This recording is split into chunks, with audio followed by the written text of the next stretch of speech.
All right, music fans, welcome back. Harmless Dave here, talking real music in real time for a few real people out there, just like you and just like me. All right, going to be talking about the tumultuous life of Randy Meisner toward the end of his life, and a guy who just probably didn't handle fame well, and the Eagles kind of forgot about him. Before I do that, here is his former bandmate and also late great artist. His name is Rusty Young. Passed away like a year and a half ago, 2 years ago. I can't really remember at this point. Right in the midst of the pandemic is when both he and his other former bandmate, Paul Cotton, passed away rather abruptly. And there wasn't too much publicity about why that happened. It just happened. So again, add that to the list of, suspicious things out there, but nobody's ever going to come forward because nobody's going to admit that maybe they shouldn't have done something. Anyway, getting back to this collection, this is a tribute to Rusty Young, and it's really good. In fact, the band that's a part of this is called Cimarron 615. Rose of Cimarron, so that's part of it. And I forget where the 615 comes from, but they have a new album, and you can order that album. It's called Brand New Distance, available now. Keeping that sound going, right? We need more of that country rock sound that yours truly grew up listening to when I was 15, 16 years old. Just couldn't get enough of it, and it's still important to me.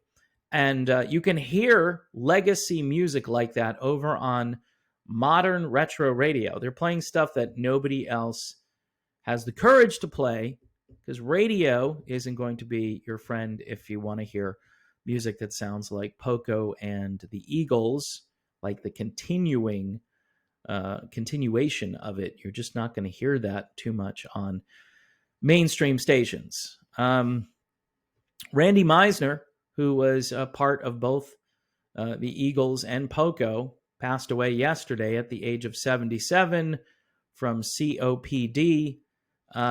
He had a very tumultuous life over the last 8 to 10 years. Back in 2015, Rolling Stone reported that the musician was in court in July of 2015 after he allegedly threatened a murder-suicide with an AK-47. And I'm thinking it was himself and then his wife. Now, the following year, this is where it gets even more bizarre, Lena Ray Meisner, the wife of former Eagles bassist Randy Meisner, was accidentally shot and killed in the couple's home Sunday night.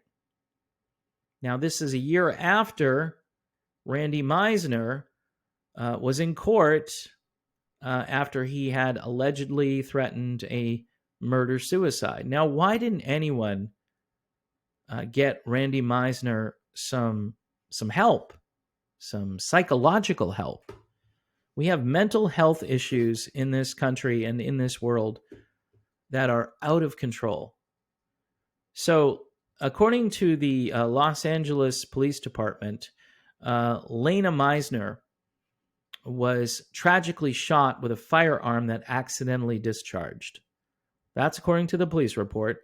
They explained in a press release that after a thorough investigation, it was determined her death occurred when she moved a firearm and it discharged. Mrs. Meisner was moving a rifle that was stored inside a case in a closet.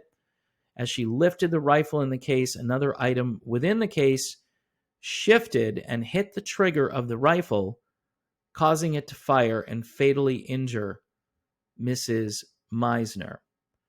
And multiple reports say Randy Meisner said he was in another room when he heard a gunshot. So that's the official story. The LAPD revealed that they had gotten to the Meisner residence around 5:30 p.m., and they took a domestic violence incident report. Around 7 p.m., police responded to a call regarding a shooting, and Lena Ray Meisner was pronounced dead at the scene. So a lot of questions. Domestic violence at 5:30, death at 7 p.m. But the police say the weapon accidentally discharged. And the prior year, Randy Meisner was in court because he was threatening a murder-suicide. So none of that looks really cut and dry. And I'm not sure why stuff was just allowed to go on. I guess because, number one, the wife was now gone. So you can't have domestic violence with just one person unless it's suicidal, which, it says murder-suicide here as one of the issues that Randy Meisner was thinking about in 2015. How do you go from being in one of the greatest rock bands in history to that?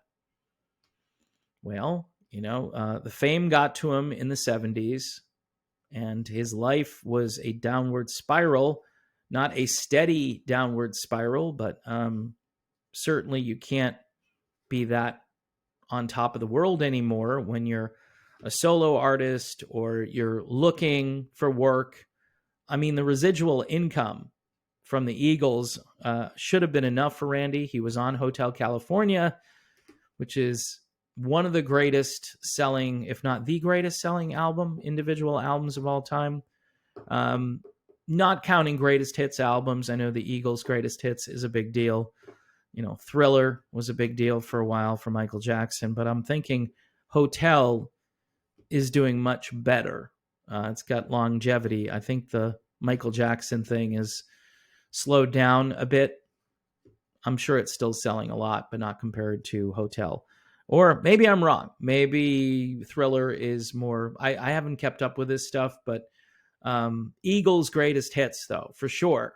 Randy Meisner is all over that. And that is one of the greatest selling albums of all time. So I don't know how you go from that to the murder-suicide, and I don't know. And the Eagles themselves, at that point, they should have had like a liaison, an ombudsman, somebody, that's a weird word I just came up with, somebody who can like say, hey, you kind of represent our organization a little bit, even though you're no longer in it, because people associate you with this band, and we need to get you some help.